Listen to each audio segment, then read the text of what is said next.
계속 한국의 유명인 통속교섭본부장을 지지하겠다고 했습니다. 그 대표단은 미국 대표단입니다. 지난 28일 키스 로겔 WTO 대변인이 한 말입니다. 유명인 본부장은 WTO 사무총장 선호도 조사에서 나이지리아 오콘조 후보에게 104대 60으로 밀린 것으로 나타났습니다. 예상보다 큰 열세로 WTO 사무총장의 꿈이 무산되는 것 같았으나 미국이 전면에 나선 것입니다.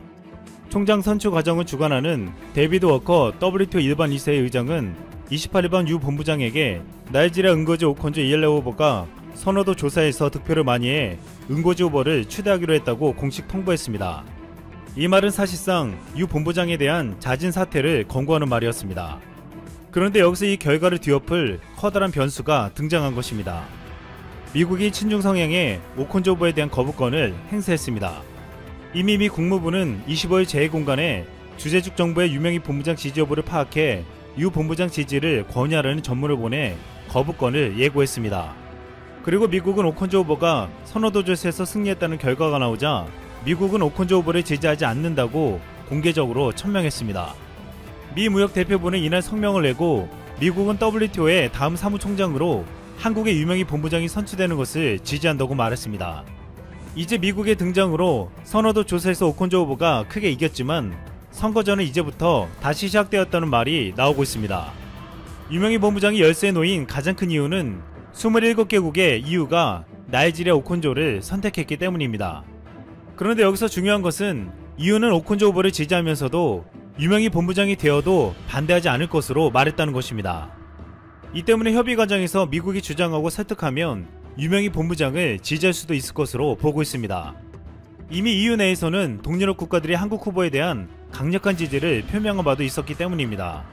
반면 미국은 오콘조 후보가 되는 것을 완강히 반대하고 있습니다. 미국은 나이지리아가 중국으로부터 고액의 경제 지원을 받는 만큼 오콘조 후보가 당선될 경우 중국의 영향을 받을 수밖에 없다고 여기고 있습니다. 이 때문에 심지어 오콘조 후보를 두고 중국의 꼭두가시가 될 것이라고 말하고 있습니다. 그런데 미국의 강력한 한국 지지에 지금 일본은 눈치를 볼 수밖에 없습니다. 외교가에서는 EU가 나이지리아 후보를 지지하게 된 데는 일본이 그간 유명인 본부장 낙선을 위해 물밑에서 움직여온 것도 일부 영향을 줬을 것이라고 했습니다. 이처럼 일본은 노골적으로 유명인 본부장을 반대하고 다른 국가들에게 나이지리아 후보를 지지하도록 로비를 펴왔다는 것입니다. 여기에 가장 분노한 것은 한국이었지만 그 못지않게 분노한 것은 미국입니다. 미국이 WTO에서 중국을 손보려고 했는데 여기에 일본이 껴든 격이 된 것입니다. 호사카 유지 교수는 일본은 결국 미국의 눈치를 볼 수밖에 없기 때문에 WTO 사무총장이 결정되어가는 과정에서 일본은 미국의 뜻에 따를 수밖에 없다고 분석했습니다. 그것이 미일 동맹이고 그동안도 일본은 미국의 거의 모든 방침에 동의해왔기 때문이라고 했습니다. 앞으로 미국은 일본뿐만 아니라 다른 나라들까지도 끝까지 설득할 것으로 보이고 있습니다. 여기에는 미국의 목소리를 더 크게 만들 수 있다는 주장이 존재하고 있습니다. 한국은 중국하고 미국 사이에서 균형 있는 위치에 놓여져 있고 균형 있는 입장을 고수할 수 있기 때문입니다. 이 때문에 미국은 WTO와 다른 나라들을 이 같은 논리로 설득할 것으로 보이고 있습니다. 미국은 오래전부터 미국이 기존의 무역 규칙을 지키는 동안 중국이 WTO의 개방적인 글로벌 무역 체제를 이용해 경제 대국으로 올라섰다는 비판적인 인식이 있었습니다. 트럼프는 이를 두고 WTO가 미친 것처럼 25년 30년간 미국을 벗겨먹었다고 말하기도 했습니다. 지난 5월 미국의 정치권에서도 WTO와 중국을 비판하며 탈퇴하자는 주장이 연이어 제기되었습니다. 대외적으로는 세계 2위 경제대국임을 뽐내는 중국이 WTO 내에서는 개발도상국주의에 따른 무역 및 경제적 혜택을 누리면서 미국의 희생을 바탕으로 성장했다는 것입니다.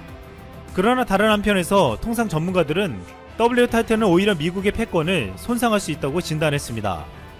미국이 WTO 무역체제를 벗어날 경우 관세를 비롯해 미국산 상품과 서비스가 차별 대우를 받게 될 뿐더러 중국과 유럽연합이 미국의 지위를 대신하게 된다는 것입니다. 이 때문에 미국 정부의 공식 입장은 WTO 탈퇴보다는 개혁에 가까워졌습니다. 그리고 개혁을 위해서는 한국의 유명인 본부장이 적임자였습니다. 미국은 유명인 본부장이 성공적인 통상협상가와 무역정책 입안자로서 25년간 뛰어난 능력을 보여준 진정한 통상 전문가라고 했습니다. 또한 이 조직의 효과적인 지도자가 되기 위해 필요한 모든 기량을 갖췄다라고 평가했습니다. 유명인 본부장과 달리 오콘조 후보는 무역 통상과 관련된 경험을 갖추지 못했습니다. 이에 미국 무역 대표부는 유명희 본부장을 지칭하며 현장에서 직접 해본 경험이 있는 누군가가 이끌어야 한다고 말했습니다. 일각에선 미국 대선과 맞물려 EU 회원국이 지금은 나이지리아 후보를 지지하지만 대부분 결국 한국을 지지하게 될 것이고 결국 일본은 난처한 상황에 놓이게 될 것이라고 말하고 있습니다. 미국이 나이지리아 후보를 받아들일 수 없다고 버틴다면 다른 나라도 유 본부장 지지로 입장을 바꿀 수도 있다는 이야기입니다. 안덕근 서울대 국제대학원 국제학과 교수는 결국 WTO는 미 대선 결과에 따라 바뀌는 미국 대외정책 기조를 보고 난 뒤 사무총장을 선출할 가능성이 높다면서 미국 다음 정부가 어떤 입장을 취하는지가 유 본부장에게 중요하다고 설명하기도 했습니다. 또한 미국이 지지하는 한국은 최근 코로나 사태에서 방역과 경제활동에서도 국제사회에서 모범적인 모습을 보여주며 위상이 높아지고 있습니다. 그동안 친중 인사로 불리며 비판받아온 WHO 사무총장은 지난 27일 자신의 트위터에 한글로 글을 올렸습니다. 대한민국의 코로나 대응은 연대와 검증된 공중보건 조치의 준수가 팬데믹을 효과적으로 통제할 수 있다는 것을 보여줬다고 강조했습니다. 최근 프랑스를 비롯한 유럽에서 재확산이 커지자 봉쇄령이 다시 시작되는 것과 대유행을 효율적으로 통제해낸 한국은 이 같은 발언처럼 크게 대비되어 보이고 있습니다. 미국은 지난 9월 중국과의 WTO 소송에서 패배했습니다. 로버트 라이트하이저 미국 무역 대표부 대표는 판결이 전적으로 부적절하다면서 트럼프 행정부는 중국이 WTO를 활용해 미국 노동자와 기업, 농민, 목장주 등을 이용하도록 내버려두지 않을 것이라고 밝혔습니다. 이는 미국이 WTO에서 친중 인사가 지휘하는 것을 막으려는 의지가 얼마나 강한지를 알 수 있게 해주었습니다. 미국은 유명희 본부장이 사퇴해도 끝까지 오콘조 후보를 반대할 것으로 관측되고 있습니다. 이에 청와대와 정부는 일단 유 본부장의 자진 사퇴는 없다, 끝까지 최선을 다할 것이라는 입장을 내놓았습니다. 우리는 미국의 강력한 지지를 바탕으로 회원국 전체 합의를 이루는 시한인 11월 7일까지 막판 뒤집기를 노리겠다는 의지를 가지고 있습니다. 외교 전문가들은 이번에 한국이 WTO 수장이 되지 못해도 외교적으로 큰 성과를 냈으며 일본은 국제사회에서 점점 힘이 약해지고 있다는 것을 보여줬다고 했습니다. 일본은 이번에 중국이 여러 국제기구를 이끌면서 자국의 유리한 국제질서를 형성한다고 우려하고 있고 WTO 사무총장 선거에서 유 본부장이 선전하자 한국에도 밀린다는 위기감이 일본 외교가에 감돌고 있습니다. 일본 외무성 간부가 WTO 사무총장 선거 정세를 브리핑하자 한 의원이 왜 일본 후보가 이번 WTO 사무총장 선거에 안 나가냐고 따져 물었다고 했습니다. 일본이 후보를 내지 못한 이유는 국제기구를 이끌 만한 영어 능력과 행정 경험이 있는 자가 없기 때문이었습니다. 앞으로 WTO 사무총장이 확정되기까지 일주일 정도의 시간이 남아 있습니다. 한국의 유명희 본부장이 절대적인 열세를 뒤집고 WTO 사무총장이 될 수 있을지 주목되고 있습니다. 안녕하세요. 상식이 돈이 되는 지식스쿨입니다. 미국은 대선 결과로 긴장감에 휩싸였습니다. 일부 주들은 소요 사태를 우려해 주 방위군을 배치하고 백악관 주변에도 높은 울타리를 치며 대비하고 있습니다. 이런 분위기가 형성되는 건 미국의 선거 제도 때문인데요. 승자 독식주의를 고집하는 데다 주마다 다른 개표 방식으로 인해 혼선이 불가피하죠. 이번 선거는 역사상 가장 많은 유권자가 우편 투표에 참여했지만 오류가 넘쳐나기도 합니다. 일각에선 민주주의를 위해 만들어진 선거제도가 모순적이게도 미국의 헌정 질서를 뒤흔들고 있다고 하는데 미국의 선거제도와 분위기가 어떻길래 민주주의가 모순적이란 말까지 나오는 걸까요? 영상 시작 전 좋아요와 구독 부탁드립니다. 미국 대선은 우리나라와는 다른 독특한 선거 방식을 갖고 있습니다. 유권자가 먼저 선거인단을 뽑아 간접 선거로 대통령을 선출하게 되는데요. 각 주에서 가장 많은 득표를 한 후보가 선거인단 전체를 가져가죠. 이때 최다 득표에 성공한 후보가 정작 선거에서 패배하는 사례가 번번이 일어나면서 승자 독식주의는 악명이 자자합니다. 지난 2016년 대선 때도 힐러리 클린턴 후보가 전체 득표수는 많았지만 선거인단 확보에 실패해 대통령에 당선되지 못했죠. 때문에 전체 민의를 대변하지 못하는 선거인단 제도와 승자 독식주의를 개선해야 한다는 움직임이 일고 있지만 쉽지 않습니다. 공화당과 민주당은 물론 각 주의 이해관계가 첨예하게 얽혀있기에 개정 시도를 여러 차례 했지만 번번이 실패했습니다. 게다가 주마다 개표 기준과 방식이 달라 혼선이 일기도 하는데요. 미국 대선의 투표 방법은 우편 투표와 조기 현장 투표, 선거 당일 현장 투표로 나뉘는데 주마다 우편 투표의 집계 기준과 개표 시기가 다릅니다. 예를 들어 플로리다주는 선거 당일까지 도착한 우편 투표만 인정하는가 하면 펜실베니아주는 선거일 이후 3일 전까지 도착한 표를 유효하다고 판단하는 겁니다. 또 개표 시점의 경우에도 펜실베니아는 당일 현장 투표 종료 후 개표하도록 하는 반면 플로리다는 현장 투표 마감 전 일찌감치 개표 절차를 허용합니다. 이걸 한국으로 따지면 서울과 부산의 개표 기준이 각기 다른 건데 전혀 상상할 수 없는 일인 거죠. 그리고 우편 투표 자체에 시스템적 결함이 발생하기도 했는데요. 이번에 투표율이 급증해 용지 배달이 늦어지고 서명 미비 등으로 접수 거부된 표가 속출한 겁니다.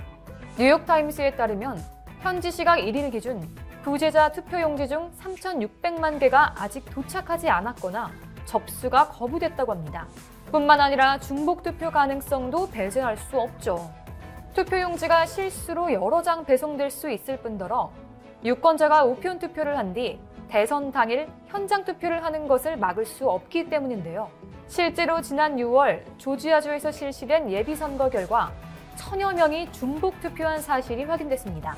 이런 허술한 선거 시스템으로 인해 트럼프와 바이든 지지자들 모두 선거 결과에 불복한다면 최악의 경우 극한 갈등 상황까지 몰릴 수 있죠. 때문에 미국 내에서 상점들은 유리창을 나무 합판으로 막는 등 혼란에 대비했습니다. 올여름 인종차별 항의 시위 당시 일부에서 대규모 방화와 약탈이 벌어졌던 만큼 업체들은 대선이 시작하기도 전 이전과 비슷한 상황을 대비하기 위한 예방책을 마련했습니다. 보석업체 티파니앤컴퍼니와 약국체인 CVS는 주요 도시의 일부 매점에 가림판을 설치했고 백화점 체인 노드스트롬은 경비 요원까지 추가로 고용했죠. 여기서 주목할 점은 이런 대선 분위기를 보며 지금이 민주주의의 위기라며 경각심을 강조하는 목소리가 이어지고 있다는 겁니다. 지난달 31일 미국, 캐나다, 유럽의 교수 약 80명이 민주주의 빛을 지키는 법이라는 제목의 성명을 통해 민주주의가 맞은 위기를 극복하고자 호소했죠. 이들은 포퓰리즘, 파시즘, 정치적 극단주의를 연구해온 학자들로 세계가 민주주의를 지키는 노력을 하지 않으면 정말 어두운 날을 맞는다고 경고했습니다. 교수들은 역사적으로 권위주의나 파시즘 정권이 힘을 얻었을 땐 정치, 사회, 경제적 혼란이 있었다면서 이번 코로나19가 불평등을 심화시키고 힘으로 문제를 해결하려는 유혹이 될 것이라고 지적했죠. 그리고 이런 모습을 바꾸기 위해서는 근거에 따른 비판적인 사고를 갖고 다른 관점을 존중하면서 연합체를 장려하고 선거에 많은 유권자가 참여해야 한다고 주장했습니다. 이렇게 미국이 민주주의의 틀을 흔들고 있는 와중에 다른 나라에선 도리어 민주주의를 열망하는 움직임이 이어지고 있는데요. 실제로 태국에서는 7월부터 학생들을 중심으로 군부 정권과 왕실의 권력 제한을 요구하는 시위가 이어지고 있죠. 홍콩의 상황 역시 한층 격화되고 있는데요. 지난 8월 홍콩 경찰이 국가보안법 위반 혐의로 범민주진영 인사들을 잇따라 체포하자 반중국 매체와 시민들은 지속투쟁을 예고했습니다. 이처럼 민주주의를 열망하는 두 나라 시위대의 공통점은 뭘까요? 그건 바로 모두 시위에 있어서 한국에게 영감을 받았다는 겁니다. 홍콩 민주화 시위의 주역인 조슈아 웡은 지난 6월 이렇게 말했습니다. 한국의 촛불 집회를 보고 용기를 내 범죄인 인도 법안 철회를 이끌어냈다. 네이선로 역시도 이렇게 말했죠. 홍콩 시민들은 한국 영화 1987, 택시 운전사 등에서 독재 정권의 잔혹한 폭력에 맞서는 한국 시민들을 보고 용기를 받았다. 실제로 홍콩의 시위 초반의 한 집회에서는 참가자들이 통기타를 들고 나와 임을 위한 행진곡을 부르는가 하면 우리나라의 민주화 운동을 담은 영화 변호인, 택시 운전사, 1987 등을 함께 보기도 했었다고 하는데요. 심지어 태국 반정부 집회에는 K-팝까지 등장했습니다. 최근 방콕 도심에서는 수천 수만 명이 모여 군부가 제정한 헌법 개정과 뿌라유 총리 퇴진, 군부제 개혁 등을 요구하는 반정부 시위가 이어지고 있는데요. 이에 5인 이상의 정치 집회 금지를 포함한 비상포고령을 발령했지만 시위대는 곳곳에서 게릴라 형식으로 집회를 이어가고 있습니다. 그런 와중에 지난 10월 SNS에 올라온 한 동영상이 큰 이목을 끌었죠. 방콕 시내 도심에서 진행된 집회의 참가자들이 마스크를 쓴 채 소녀시대의 다시 만난 세계에 맞춰 춤추고 함께 노래를 부르는 모습이었습니다. 게다가 K-팝 팬클럽은 무려 약 300만 바트, 우리 돈 약 1억 962만 원 정도의 성금을 모아 전달하기도 했습니다. 이처럼 한국의 민주주의와 시민들의 성숙한 인식은 전 세계의 민주주의를 열망하는 이들에게 선한 영향력을 끼치고 있습니다. 대한민국 주권은 국민에게 있고 모든 권력은 국민으로부터 나온다. 2013년에 개봉한 영화 변호인의 대표적인 명대사이면서 대한민국 헌법 제1조 2항인 이 대사는 대한민국의 주인이 그 누구도 아닌 국민이라는 걸 되짚으며 잊고 있던 당연한 권리를 다시 한번 되새기게 만들어줬습니다. 그리고 지난 60년 동안 격동적인 사회 변화를 거치며 총 9차례의 개헌이 시행됐지만 단 한 차례도 변하지 않은 항목이 있습니다. 그것은 헌법 제1조 1항 대한민국은 민주공화국이다. 이 헌법 제1조 1항은 임시헌장 제1조와도 같습니다. 조수왕 선생의 삼균주의에 입각해 설립된 대한민국 임시헌장은 제1조에서 국민이 국가 권력을 행사하는 민주주의 체제임을 분명히 했습니다. 이는 대한민국의 독립이 국민들의 노력과 헌신의 바탕을 둔 것이며 나라를 움직이는 힘 역시 국민에게서 나온다고 여긴 겁니다. 즉, 대한민국 역사의 주역은 언제나 국민이었고 대한민국 헌법 제1조 1항에서 대한민국의 수준 높은 국민성과 애국정신이